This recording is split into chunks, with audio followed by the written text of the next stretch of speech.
Dear friends, Kutumbarao శీర్షికన ఈరోజు మొదటి ప్రయత్నంగా ఒక కథతో మీ ముందుకు వచ్చాను. కుటుంబరావు ఒక సీదా సాదా మధ్యతరగతి వ్యక్తి.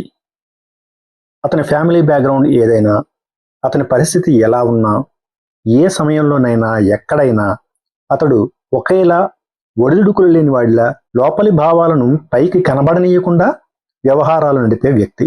ఈ కుటుంబరావు ప్రధాన పాత్రతో సమాజంలో మనకు దగ్గరగా ఉండే, మనం రోజు అనుభవపూర్వకంగా గమనించే విషయాలను చిన్న కథల రూపంలో మీకు అందించే ప్రయత్నం చేస్తున్నాను. ఈ తొలి కథ మీకు నచ్చుతుందనే భావిస్తున్నాను.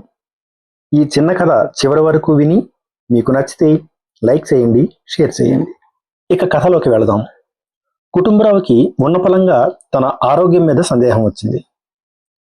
తనకు కానీ కొంపతీసి కానీ బీపీ కానీ షుగర్ కానీ గుండె జబ్బులు కానీ లేవు కదా అని సందేహం వచ్చింది. వాళ్ళ వీధిలో ఒక ప్రైవేట్ హాస్పిటల్ ఉంది, కానీ అక్కడ చూపించుకోవడం అతడికి ఇష్టం లేదు. ఆ డాక్టర్కి లేనిపోని టెస్టులు రాసి వేలల్లో డబ్బులు దండుకుంటాడు అనే పేరు ప్రఖ్యాతులు ఉన్నాయి. అందుకని 2 వీధుల అవతల ఈగలు తూలుకుంటున్న తన ఫ్రెండ్ హాస్పిటల్కి బయలుదేరాడు. ఆ హాస్పిటల్ పేరు శ్రీవేద హాస్పిటల్.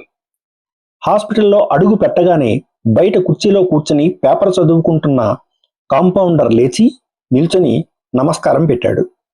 నమస్కారం సార్, బాగున్నారా అని అడిగాడు. గాడిది గుడ్డు ప్రశ్న.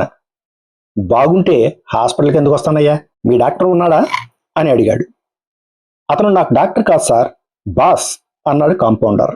నవ్వేం గాని జోకు లేపు చెప్పు అన్నాడు కుటుంబరావు.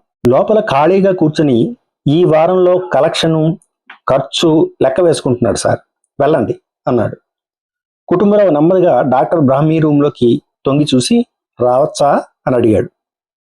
రా కుటుంబం అంటూ నీరసంగా అన్నాడు డాక్టర్ బ్రహ్మి.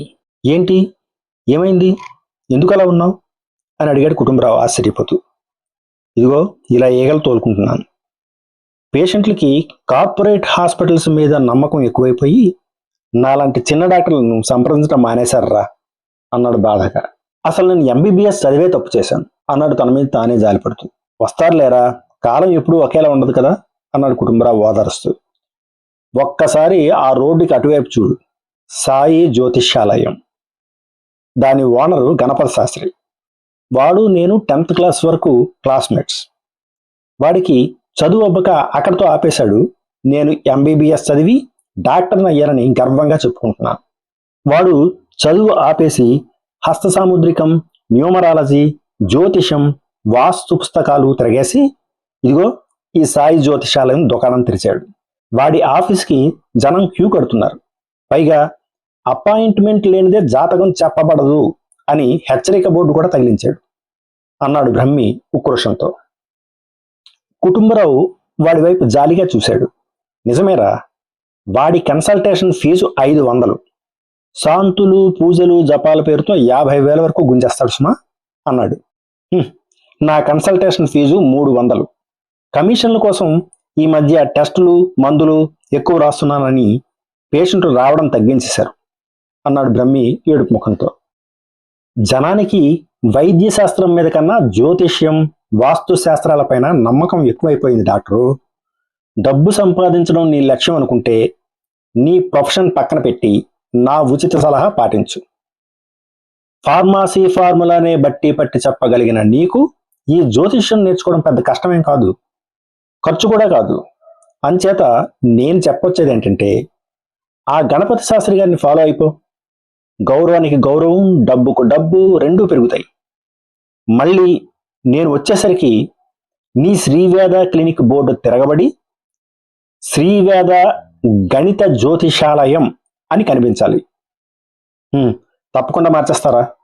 అంతేకాదు, కింద ట్యాగ్లైన్ కూడా హస్త సాముద్రికం, జ్యోతిష్యం, న్యూమరాలజీ, వాస్తు విద్వాన్, పరబ్రహ్మ శాస్త్రి అని తగిలిస్తాను అన్నాడు బ్రహ్మయ్య ఆనందంగా.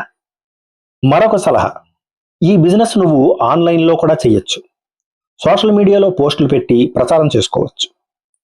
ఈ మ్యాచ్లో కప్పు మనదే అని, ఆ మ్యాచ్ ఓడిపోవడం గ్యారంటీ అని, ఫలానా సెలబ్రిటీ పెళ్లి చేసుకుంటే పెళ్లి పెటాకులు కావడం ఖాయం అని, ఫలానా లీడర్ దశ తిరిగిపోతుందని, ఫలానా నక్షత్రం వాళ్ళు కోటీశ్వరులు అయిపోతారని కోతలు కోస్తూ పోస్టులు పెట్టాలి. కింద కామెంట్లలో ఎవరు ఎన్ని బూతులు తిట్టినా పట్టించుకోకుండా పని చేసుకుపోతే సంవత్సరం తిరిగేలోపు 3 అపార్ట్మెంట్లు కడతావు. ఉచిత సలహా ఇచ్చినందుకు ఒక ప్లాటు ఈ కుటుంబరావుకి ఫ్రీగా ఇవ్వు అన్నాడు నవ్వేస్తూ. చదువు ఎంత చదివినా బ్రతకనేర్చినతనమే మిన్న. అది ఫ్రెండ్స్, ఈరోజు కుటుంబరావు సందేశాత్మక కథ. మళ్ళీ మరొక కథతో మీ ముందు ఉంటాను. Bye bye.